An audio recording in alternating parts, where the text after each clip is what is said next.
Σήμερα θα πούμε πώς σπέρνουμε σπόρους μεγάλους, όπως το κολοκύθι, το καρπούζι, το πεπόνι, το αγγούρι.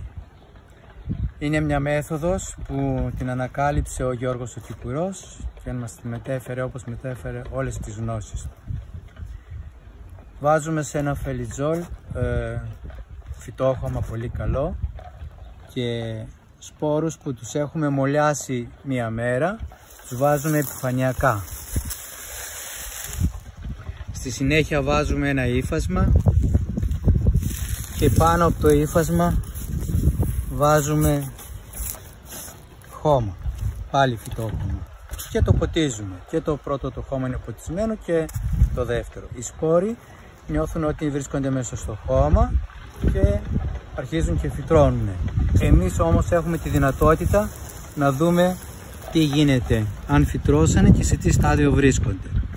Όταν η φύτρα έχει φτάσει γύρω στα 4 εκατοστά, όπως αυτό εδώ, μπορούμε να το φυτέψουμε στη γη.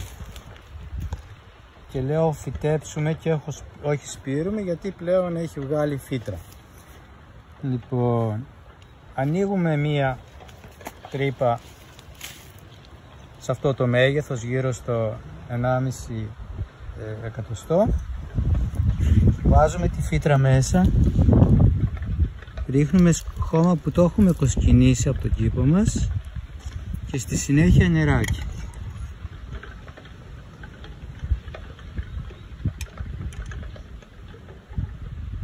Ο σπόρος είναι σαν να φύτρωσε σε αυτό το σημείο.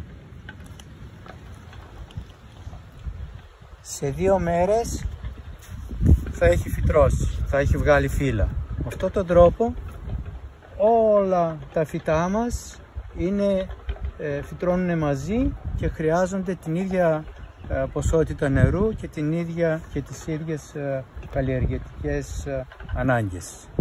Και έχουμε υγιή και δυνατά φυτά.